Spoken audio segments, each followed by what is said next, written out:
You ready for another Shally's Alley? It is Friday, of course, May 12th. And today, as our special guest, we have David Marr. David and I go way back to, well, let's just say we've been around for a while and have crossed paths a few times, worked for some of the same companies. David's background is interesting. He has worked in some confidential type roles. He was at Facebook for a while. He worked at Indeed for many years, 5 years or something like that. Yeah. And at Indeed, he was one of those people that was like contributing to the sourcing side of it. So, sourcing strategy. There's not a lot of sourcing strategists out there. A lot of people are just sourcing. Not that it's just sourcing, but one thing is the day-to-day sourcing, and sourcing strategy is a little bit different. Same thing with recruiting, right? Day-to-day recruiting is different than recruitment strategy. So David's got a little bit of experience in that. I think when we met, you were at Walgreens. Is that right? Yes, that's correct. Long, long time ago. Wow, those were the memories. Yeah, I remember at Walgreens, I had to interview.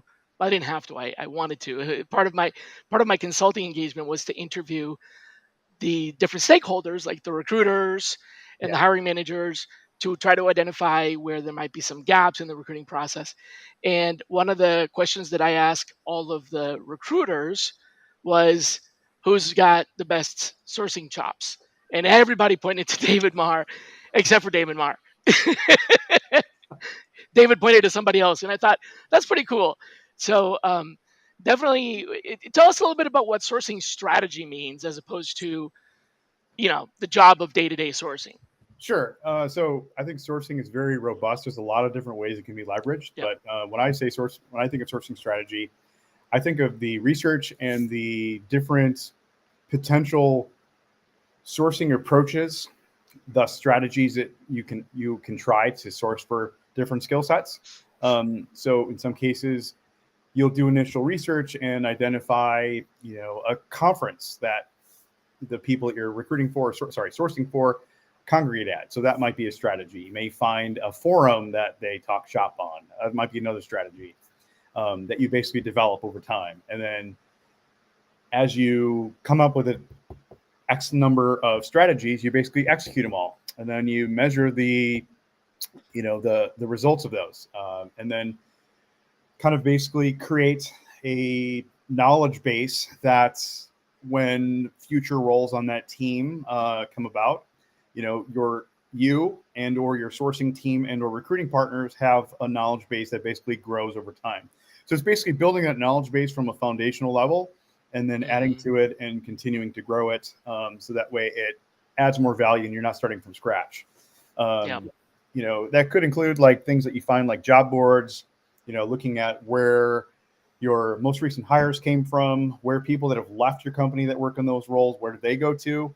What companies did they work for before they joined your organization? And kind of look again, just capturing a lot of different data points that you can then utilize for future decisions or Yeah. strategies or future strategies. Yeah. So for I lecture on this subject a lot. Um, People tend to kind of mix up strategy with tactics. They feel like, or they use the term strategy, like for example, sourcing strategy, when what they really mean is sourcing tactics, or perhaps even sourcing operations. So I always like to clarify when people talk about strategy. I like to clarify what those three strategy, Mhm. tactics, and operations mean. Strategy is the big picture. The best way to think of it is strategy is the why or the where. So, why are we going there and where are we going? Where are we going is our strategy. How we're going to get there is our tactics. And cranking the wheel, Mhm. turning the wheel, or taking the steps is operations. So, where are we going?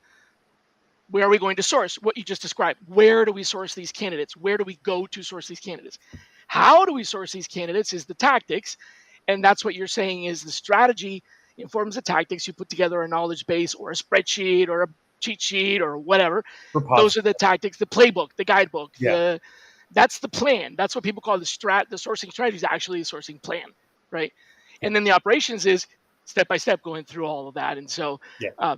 folks sometimes have a hard time um, with those, or just it gets confused, for that. So why and where, right, versus short Yeah. term, um, focused on the business of, the process, right, and then operational is literally day to day.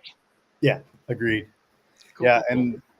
And I think it kind of all stems down from what the company's mission is and what the objectives are that the company is trying to work on at that period of time, and then basically taking that information and track or breaking it down into your space that you're working on. The What outcomes, what happened. exactly? Yeah, So yeah. for Is for this working? What can we do yeah, more of? What should we do less of? Yeah, exactly. yeah. So we were chatting before. We've had many conversations over the years. In fact, I called you out of the blue a couple of days ago. Um, but we were talking about the economy, and I found out recently you hit the road and you're available for hire. So too bad I don't have that job opening anymore that I had before. Otherwise, I'd be picking you up. But for those of you that are looking to hire a very talented sourcer who can also do sourcing strategy, please reach out to David. Here's his LinkedIn profile. Um, but the point I was trying to make is when we talked for a little bit, you were explaining that you have this take on the economy right now, being better in some ways. And a lot of people are saying the economy is worse, it's bad. So I really appreciate the fact that there are some ways in which things are better. Yes, things in some ways are also not better, but I kind of like to think about the positive. We talk about the negative too much. So Agreed. can you tell us what is better about today in the economy? What is better about this environment? Sure. So if I was going to compare it to 2008, which is the previous time that I experienced a similar situation, there was literally just not recruiting and sourcing job postings. They were very hard to come by. Period. Hmm. In this type of in this economy, this time there are openings, and there are still good companies, or jobs that excite me that I'm seeing. I am seeing a disconnect with some of the salary ranges and things, the way that jobs are being advertised. They'll say, for Yeah, dig example, into that a little bit. That's interesting. yeah, Tell me they'll a little say bit more about that. yeah, sure. So, for example, they'll say that they're looking for a senior person, and then in the job description, it'll say 1 year experience. The other thing I'm seeing is there are companies that have sourcing job titles or job postings with the title that are sourcing roles, and some of them Uh-huh. treat them like junior recruiters, Yeah, which I think is a, a stigma that still exists because there are sourcers definitely. that Yep. that want to become recruiters, and in those situations, that type of arrangement makes sense. But to think of sourcers as junior recruiters, I think is a mistake. And then on the flip side, you also have a lot of recruiter postings that when you read through it, they really want a sourcer. They're just using the term recruiter. So there's a lot of ambiguity in the titling, Yeah, or and just I mixing it up. Yeah. well, I think there's a lot of corporate speak at different environments, and they always try to come up with fancy, schnancy titles. It's they like, for example, To differentiate. sure, Yeah. like senior talent acquisition partner. Instead of saying Researcher scout. yeah, or purple squirrel hunter, ninja unicorn, all those types of titles that are kind of dated and send the wrong message. So I try to take it like what I'm trying to do as I'm doing my own job searches. I'm trying to help my former colleagues from Indeed and the greater community that have been impacted by the waves of the layoffs. Is basically sharing the leads that I'm coming across in a Yeah, I see that vetted process every where people day. can quickly go through and respond. But even though I'm trying to do it every few days, in some cases the positions are posted and they're shut down or taken down in hours. Yeah. So obviously everybody's on LinkedIn. So So I'm can you tell us about the jobs before they get posted? in some cases you can, but that takes a lot of networking. Yeah, So right. so I'm trying to spend most of my time networking and a small portion of my time on job searching. And then, of course, preparing for interviews is another major part of what I'm trying to do right now. So, Yeah, I hear you. So I think a little bit of that confusion, is they the job describes the function of a recruiter, yeah, but the skills of a sourcer are in there. So essentially, they want a sourcing recruiter or a recruiter that can source, which kind of goes back to the beginning, long, long time, many, many years ago when I started talking about this whole industry, and when I started um, telling people about the possibility that sourcing can be a dedicated job. I always got the feedback, and I'm talking about 97, 98, right? I Hmm. always got the feedback, well, shouldn't that be something a sourcer does? And that's right. If you're the solo recruiter, I mean, the recruiter, sorry, shouldn't sourcing be something the recruiter does? And my response was always, if you're the solo recruiter, absolutely you need to do this. If you are, a small team, and you can't have a headcount dedicated to exclusively sourcing, then yeah, this is the job of the recruiter. But when you have the room to specialize, that's where it breaks out. So it seems like we're going backwards to the shouldn't a recruiter be able to do this because we have fewer headcount. In Yeah. other words, we don't have the headcount for sourcers. So we're trying to, like, we used to have two headcount, a sourcer and a recruiter. Now we only have one. So it's kind of like, well, let's put both recs together into one rec, and Yeah. that that happens with every job in the world where they're trying to hire an engineer that can do back end and front end. So they put the position as full stack, and back end engineers apply and front end engineers apply, but not very Yep. many full stack engineers apply. Exactly. That kind of thing. Yeah, and I So think I think sourcing really I think is an extension of recruiting. So um, if you are a good sourcer, you really can complement and partner with a small recruiting team. So it doesn't have to be a yeah, 1-to-1 multiple recruiters. ratio. Right. You could support, multiple recruiters at Walgreens because we mentioned that. In some cases, I was supporting a lot, like 10 recruiters. But that's predicated by having a team of recruiters, right? Again, if you only have one or two recruiters, and Yeah, yeah, that's right. Then the other thing you were saying is that these posts that you're seeing for a senior sourcer have like an entry level wage attached to them. Tell me about that. I think it has to do with people that are trying to attract people that are on the market right now, and they might be consulting roles. So they might be through a subcontracted type of format. So the bill rate may be ciphered off a little bit as it gets down to the subcontracted firm. So I think that's why. But I think they really Okay. just want people that are less experienced, and they just want to try to attract them by using a senior title. I think I'm going to step on it here, but I think right now is not the time to hire people with less experience if you have limited headcount. So let me explain. If you have, a full contingent, you have full headcount, and you can afford to hire a senior person, and you can, and you want to maybe use your headcount and hire two junior people that you can sort of train up. That's smart. That's long term. That's strategic. It's, hey, let's build our own, right? Let's kind of raise our own talent. And I do that myself. But if your headcount has been reduced to where you don't have a lot of headcount and you only have room to hire one person, I don't think the answer is to go cheap. I think the answer is to hire someone that can do the job of many people. And that's, in engineering, they call that a 10x engineer. There's a lot of argument about whether or not there is such a thing as a 10x engineer. But the philosophy is some individuals, some exceptional individuals, can produce more quality and volume than majority or than the average. And it's everybody, produces a certain amount. You need you need all kinds. You can't just have a world of nothing but top producers. That's not going to work. Yeah, It doesn't. You can't have an entire basketball team of Michael Jordan. I mean, exactly. that's not a team. That would be, I don't know, that would be weird. But the point is, you can hire someone that is a multiplier, and instead you're seeing these jobs that are like, they're looking for somebody that I wouldn't take a job at $22 an hour. In fact, I don't even know what the um, poverty line is these days, but $22 an hour seems like it hits the bottom of that line, considering inflation and everything else that's going on. So you might not even be able to sustain your family at $22 an hour, if you've been in the profession for a while. If you're entry level and this is your first job and you're single and you live in an apartment or something, maybe, I don't know. I don't know what I'm saying here, but the point is, it seems like it's too low for Yeah. what they're looking for even an entry level recruiter. Even for a trainee, it's too low. And I think also it's kind of what you said about certain folks being able to produce the results of an entire team, basically.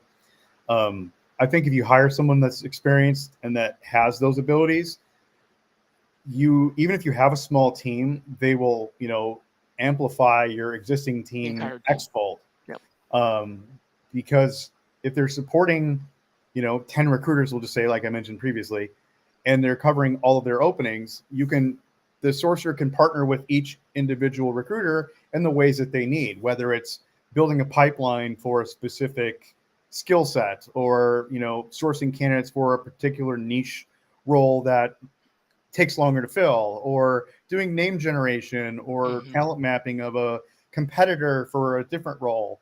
Just basically using all of the different skills and tips and tricks and tools that exist to be able to do that. Because there's many different ways I think that sourcing can add value to companies, and Right. that, Beyond yeah, butts and seats. Yeah. yeah, because Beyond. because really, in my opinion, because I came from the agency world first before I got into the corporate world and consulting, and the the best practice, sourcing is basically the best practices taken from the agency world and incorporated into a corporate environment.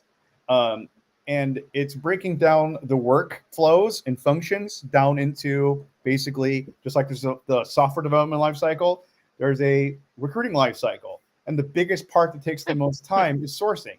Thus, having a sourcer or sourcing team on your in your strategy in your talent acquisition strategy, I think is a very can be the right role. But in some It cases, provides more time for downstream yeah. for other yeah, that's But right. in some That's cases, what specialization is. yeah. But in some cases, you don't need a sourcer. The right approach might be to bring in a researcher or research team that does the research for the recruiters and then provides that to them, Hmm. and then that empowers them to do what they need to do. It Right. just depends, I guess, on the dynamics of the team and the experience level and the industry. Yeah, And the company structure too, yeah, right? Centralized versus decentralized. If you have the budget, for example, I mean, if you have an organization where there's a centralized budget and HR pays for all of recruiting, it's a little easier to make an argument for a sourcer. But if you have a budget that's tied to departments vertically, right, and essentially recruiters are departmentalized, right? We have the recruiter for mhm, this silo and the recruiter for that silo. Then where do you hire the sourcer? Who's going to pay for the sourcer? And if silo A pays for the sourcer, then silo B is not going to be allowed to use it yeah, because they're going to be, oh, we're paying for it. We want dedicated time. So it exactly. depends on that as well. And it also depends on the type of roles that you're recruiting for. I run into this a lot in conferences when I'm presenting and I'm asking for examples from the audience. Um, in two sides of the industry, you've got engineering and tech and science. So these are highly specialized roles, whether they require education or certification, but there's not enough candidates to go around and they're hard to find, right? That's one kind of sourcing and recruiting. And then on the other side of the spectrum, you have there's a lot of candidates, but there's not enough time to like go through them because there's so many. Those both are, realities for recruiters. Some Mhm. recruiters carry 300 recs. Some recruiters fill 350 jobs a year. Others can't even imagine what that's like. It's not the same job. You're not hiring 350 software engineers. If you're Yeah, doing 350 placements a year, it's in a different industry. But sourcing still has um, a contribution to make in any one of those models. It just depends on, like you said, is it research only and you hand off the research? Is it research plus outreach and you hand off the interested candidate pre phone screen? Is it research plus outreach plus initial phone screen yep, where you hand off the phone screen pre hiring manager submittal? Or is it all the way up to hiring manager submittal and then hand off so that if the hiring manager likes the candidate, the recruiter picks up? There's different stages yeah, where this transition happens based on the organization. And at the same time, that means that there's different volumes. If a sourcer has to go all the way to hiring manager transition, then they can only handle fewer recs, right? But if they're doing the research and somebody else is doing the outreach, then they can handle a lot more recs because they can do the research for a lot. So a lot depends on in in the environment and the structure, and I know you've seen several of these Yeah. different structures, but it depends on what the deliverable is that you expect. These $22 an hour jobs, though, I can't imagine that it's any of the above. Like, I don't know what that job would be like if it's, I'm guessing it's probably just pipelining. yeah, but then you have to hire somebody that knows how to write well. And will somebody that makes $22 an hour and is entry level really the person that you want writing your emails, or are you just giving them templates to use? And if that's the Well, case, then why don't you use an offshore team? well, yeah, I was gonna say sometimes there's offshore RPO. Hmm. In some cases, like for example, at Indeed and Facebook, the sourcer would basically get the initial screen set up, and then when the candidates pass that, then we would hand them off to recruiter. That was kind of like the handoff point. Um, but in some cases, I've observed that companies are hiring less experienced people, and they're bringing in technology, and they think that they're going to get, they're going to take, entry level skill set and amplify it by using tech. Now, you'll Right. definitely make an average, we'll say average recruiter, more productive using tech, but it's not going to be, it's not necessarily going to be deliver the type of results that they're thinking it is. Um, and even with AI, I think has a lot of great potential and use cases, but I don't think it's going to, like people are afraid it's going to take recruiting jobs away and things of that sort. I don't see that happening. It can be the great facilitator, but it can also be the great debilitator too. Yeah. I've seen that happen. The other day, and this is by the other day, what I mean is yesterday. I was going through the data in our ATS, and I came across a pattern that I didn't really understand. So I started digging into it, applying my curiosity and my analytical skills to try to get to the bottom of it before I draw any conclusions. Before I ring the alarm and go, "OMG, what is going on here?" Um, let me poke around and see if it's true. What I found was there were an inordinately large amount, and by inordinate I mean like 70% of Mm-hmm. all applicants had no company name for recent employer and no job title. So in their profile, you know, present company or recent whatever, most recent employer blank, and recent job title blank, location blank. And I thought, well, that's weird. Why is that blank with so many people?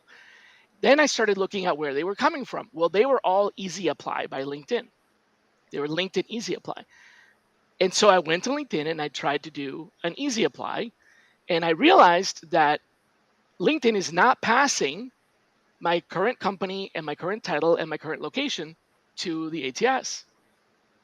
It's expecting the ATS to have that as a forced question that Yeah. you have to type in order to, right? And it doesn't even autofill it. So I thought to myself, is easy apply a good idea? Because what it's actually doing is it's giving me a bunch of candidates that I can't even like search their job titles or search their company names or even their location. Think about that, Yeah. right? Location is a basic thing. So I ended up having to turn on forced fields. So now when someone, even with using easy apply, when someone tries to apply for a job, the company and current or most recent employer or most recent job title are now required. Yeah. They just can't complete the application without it because I have to have that information. Yeah. You would think that LinkedIn would pass that. Yeah. I think what their intention of doing it is good, but I think that they need more the integration with the employer ATS systems. I think um, is where the bottlenecks are right now because I don't think that this is easy apply issue is an ATS um, yeah. problem. I think it's an easy apply itself is just dropping that connection, and it really isn't doing any of this other stuff. There's a new product that they're putting out, by the way, that is addressing this. So that there's a solution for what I just described, Okay. and they're ahead of it. I'm kicking myself for not having like figured this out before and ending up with a bunch of candidates that had no information. But I don't think it's the implementation side. I think it's just simply a product that was designed to make it one click to apply. Yeah, I was referring to the integration, basically the backend APIs where they communicate with it. is not carrying over the fields, like you said. Yeah, that's right. I love this quote. Anything that touts easy is never as easy as they say. That's Exactly. right. The That's same right. thing The is easy button. the same The the same dangers of thing the is easy button. the same thing is true as if people aren't able to take complex topics and break them down where a child can understand them. Usually, that's You know what? You bring up a really good point. So I think that's a learned skill. Maybe not. I had to learn that. So in my experience, that was a learned skill. It may not be for other people, but for me, it was something I literally had to work on and get really good at. Oh, this I wanted to see if we can. I'll read this question to you because it's not showing up on the screen. What do you think? Is it a learn? Is the ability to synthesize and simplify something to so that you can better explain it, quickly and universally? Is that ability something that is inherent or is something that is nature or nurture? I think something that people learn and develop. I would say that when I started training, doing training, or being an adjunct professor briefly, I taught some IT classes for a while because I come from an IT background, Hmm. and then also teaching, doing training internally at previous employers and on the circuit, if you will.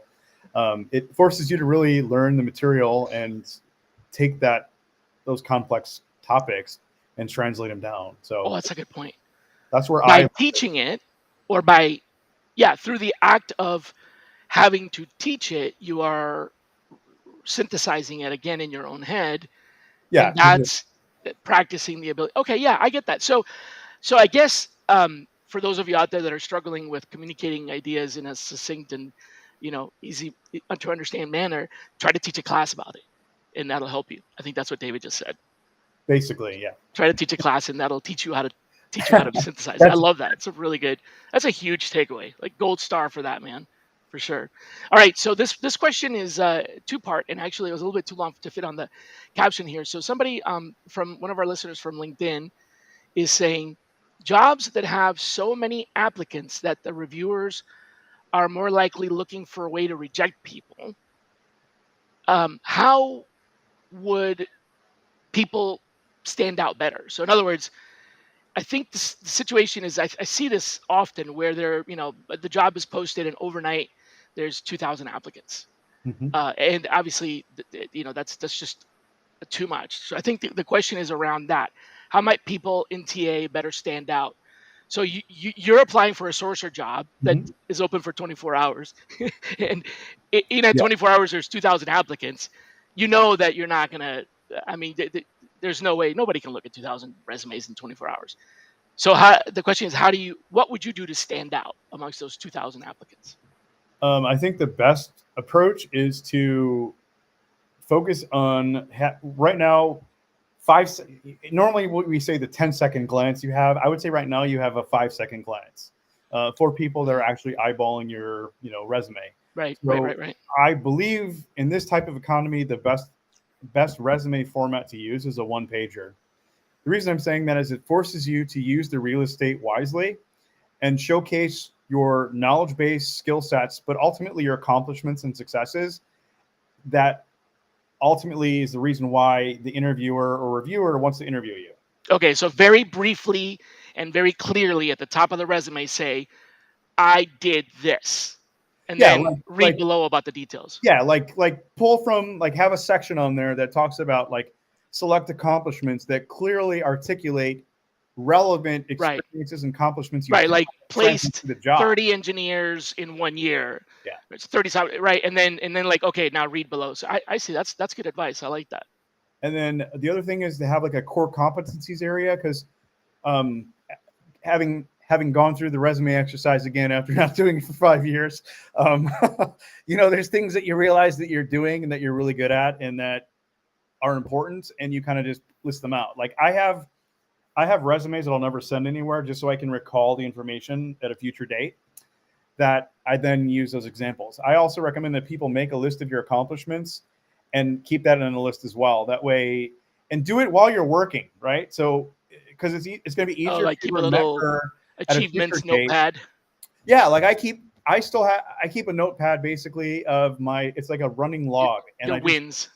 well, not only wins, but like what you're working on, like conversation notes, important information, and I just kind of keep it in Mm, like a okay. text journal, like a Yeah, notepad or a text editor. of just the summary. Yeah, I get it. Not Yeah, so that transcribing way, every conversation, but actually like, the bullet points of the. Yeah, that's good because then you can always recall when you need it later yeah, and you can without search, leaking any company information, yeah, putting anything in there that's sensitive. Yeah. yeah, and you can search it too if you have to, like when you're trying to find examples on filling salespeople, and you put sales, and boom, and it'll pop up the Right. relevant content from or accomplishments from that perspective.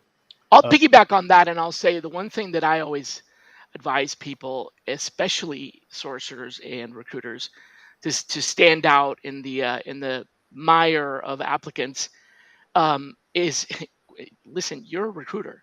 You're a sourcer. Source the person who posted the job and approach them directly. There's no recruiter on this planet that's going to be put off or offended by you doing your job and recruiting them. You know what I'm saying? yeah, Like that to me is just like this has happened on the other end to me. I've had people where I posted a job, not many, but they found me and they texted me and called me directly and were like, I'm really interested in this job. And so I went into the ATS and, elevated their resume to the top of the pile. I'm not going to be like angry that that happened. I think that shows yeah, initiative. I'm not saying that, in other jobs may not be the same, but in recruiting and sourcing, we kind of have to respect, hats off to somebody that could do that, right? Like in sales, same thing. yeah. The other thing that I think is a great strategy in economies like this is most companies have an employer referral program, and in some cases, employees are incentivized for the referrals. So if you can find the recruiter, great. But if you can't find the recruiter, you may have a neighbor, a relative, a former colleague, someone in your community, that that works at that company, and if they can refer you into that, then you're going to, get further up the chain, the line, if you will, cut in the Hmm. line, get towards the top where people will screen you. Now, doesn't mean it's going to work for everything, because we all know who worked in recruiting and sourcing that sometimes you get referrals, and they're clearly not qualified for the position you're looking for, right? But you still screen them because it came from the VP or whatever. But as far as a strategy, I do think that is a great way to do it. Um, and then also track, if you can't find the recruiter, see if you can find the hiring manager. Yeah, exactly. Or just somebody that can, help But give you a boost but internally. but Yeah. even if you find them, like, you still want to have a succinct reason why they should interview you, right? Right. Right. And I, Yeah. I And think, that's what goes on the top of your resume. yeah, and Right. just like when you're messaging candidates, your resume really should be tailored to the positions. Best case scenario, you customize it to every job you apply to.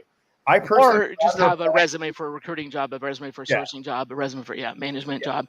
yeah, but Yeah. that way you can quickly cut, paste, and modify and tailor it to that job Just specifically. have sections that you can move around and, Yeah, expand and contract as needed. yep, There was a second part to that question, which is how can we use um, AI, which, there is no such thing as AI, but what people understand as AI, which is this machine learning, deep learning kind of language model stuff like Chat GPT. How can we use that to our advantage in looking for jobs in this industry as a recruiter, as a sourcer? the best use cases I've seen from people and just messing or just utilizing it, or Hmm. experimenting with ChatGPT is, try taking the job description and having it write a resume for you. See what it does. Um, you Okay, can, I love this from John. Because I did this, the effect was this. I love that. That's a good way to put your yeah, achievements in that. I did this, so this happened. Yeah, yeah, I and, like that. and and if you think about writing your resume in like the star technique pattern, which is basically situation, task, action, result, you'll basically be doing that every time. But if you did it in bullet points and you quantify using conservative, measurable facts, figures like statistics, dollar amounts, percentages, etc., Hmm. that's a good way to go about summarizing the accomplishments. Um, Hard numbers. yeah, Yeah, exactly. it can be tough to come up with hard numbers when I mean it's to me putting something like I hired 30 engineers on my resume doesn't necessarily translate to how hard it was to do that. I need to explain it a little bit. Yeah, but that's why I think if you put down your accomplishments and like talk about the metrics or kind of like rec load, Right. like the volume that you worked on, I think Which those which data which produced points that, right? help you be In a able. vacuum, hiring 30 engineers doesn't sound like it's necessarily an accomplishment, But right? if you have to do it in, I don't know, 20 days, it could be a huge accomplishment. Right. Or if you had to do it in a hyper competitive, or in North Dakota, where the population is not very dense, stuff like that. So you say most of the JDs out there are horrible. Yeah, yeah, we know this. We know this. Every day I run into people that say that they want to see the job description, and what they mean is the job posting. So, like, the job description is a multi-page document that describes what you're gonna do when you get the job. You shouldn't post that. The job posting is not the job description. They're very different things. I mean, Yeah, I have to write the job description to get HR to approve the headcount. And in the job description, I've got to write, how is this person going to be measured? What does success look like? What does good look like? What are their specific things that they're going to do? Why do we need to hire somebody? It's like there's a lot you put into a job description, but if you posted that, it would be better than anesthesia, I think. So the job posting and the job description are completely different. It still baffles me today that people want to say, "Send me the job description." Yeah, no, I'm going to send you the job posting because I don't think you want to see the job description. Not yeah, yet, anyway. Not to mention it might be confidential, yeah, at least exactly. until you get the job. And plus, a lot of job descriptions are very verbose and, just it's like, you know, you'll tail off in You your mean job postings? job descriptions. Oh, job descriptions are very verbose. They have Yeah, to be. and a Yeah. lot of them, like if that is what's posted, then Too people are much. you're gonna lose your audience because people are gonna Oh not read man. it. Too Yeah. long didn't read. But I Right. think job Especially post, if it starts with all the things that we need. yeah. And but with with job postings, what you Yeah. could do is you could take the job description and translate it using an AI tool like ChatGPT to write a job posting that you Yeah. can then post. Very summarized version. Yeah. Shorter and with the. Here's what a successful candidate does, so that the candidate can look at that and go, "Oh, I do that. Okay, so I must be a successful candidate." This There was quote from Steve here about Julia Levy saying that candidates often skip the majority of the must-haves because they only see the one that they can relate to, and then they ignore the rest. I think there's a lot of truth to that, honestly. yeah. My general rule of thumb is if you meet 75% of what's on there, you know, then it's worth applying. Because if they're not a government contractor, there might be some wiggle room, right? So, for example, if you have 4 years experience and it says 5 years experience, but you have the rest of the skills, then Right. that would be an indication of a role I would probably likely apply to. What's interesting. So I was speaking with the CEO of Fairy God Boss. You know Fairy God Boss? I've heard, It's a I don't want to say job board. That doesn't give it justice. It's really a career networking site for women to promote women leaders, and so it's more than just jobs. There's a career advice and all kinds of other things. But going back to my point is, she told me something. I found it hard to believe, but since then others have told me this, and I've seen it substantiated.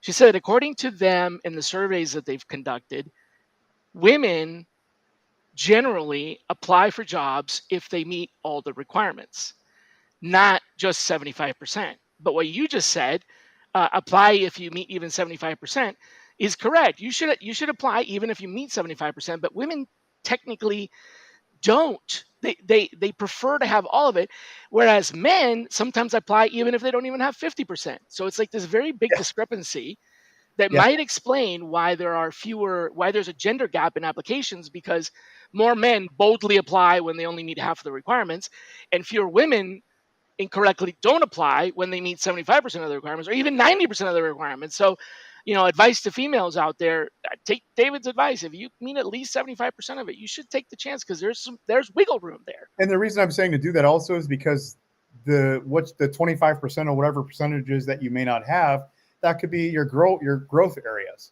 Um, and somebody made reference to an article they Get the job posted. and then grow into that. Yeah, exactly. Somebody made reference to an article they posted on ChatGPT Yeah. about the job description. Yep. There is an article I found yesterday that I shared that has 100 use cases for HR professionals on how to use ChatGPT. Hmm. And I Yeah. highly recommend you review it because it's very insightful and gives you lots of good examples that you can then build upon or use for different ideas and use cases. I'm gonna put it right here. I think this is the one you're talking about. Did it go up? Yeah, there it is. Yeah, that's the one. 100 ChatGPT idea prompts, prompt ideas. Yeah. Pretty cool. Yeah. Man, so well, it's been a fun ride. We usually don't go over 30 minutes, but we have some episodes that go quite a while. I apologize for keeping you a little bit longer than usual, No but worries. thank you for being here. Absolutely. And I know time is the most valuable thing that you have, so I really appreciate you sharing that time with us and with our viewers. Time is way more valuable than money, so thank you for that. Absolutely. In wrapping up, if you've seen the show in the past, you know that I always like to close out with some kind of deep thought or um, words of wisdom or just something for people to mull over during the weekend to think about. So this doesn't have to be an answer to anything, could even be just a question, right? But something that you want to leave the audience thinking about. Sure. I would say that don't ever stop learning. Try to take time every day to learn something new, whether Mm, it's a data point or a skill or things that you want to work towards. Because we're the only thing that's consistent is change. Change will never stop, and if you don't adapt and continue to grow your skills and knowledge base, you'll find yourself at some point in time as being like where you'll feel behind, and that will make it harder for you to accomplish your life goals, especially in the employment side, and it'll impact other areas of your life. But I know that when I got into this industry, Shally, you were one of the first people I read, and I just fell in love with sourcing right as I was living or learning and living sourcing through your articles and your experiences and so forth. And I continue to do that to this day.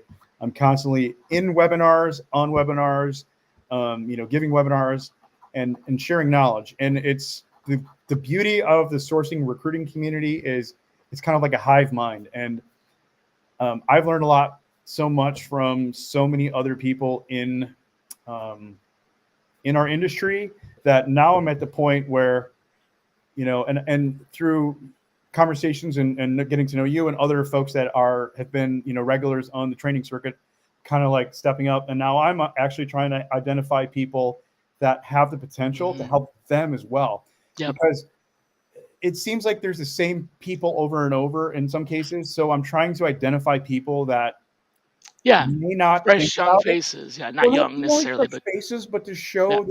show the the diversity in our community. And there's a lot of really good, um, a lot of good talent out there. So I've been encouraging some people to do that.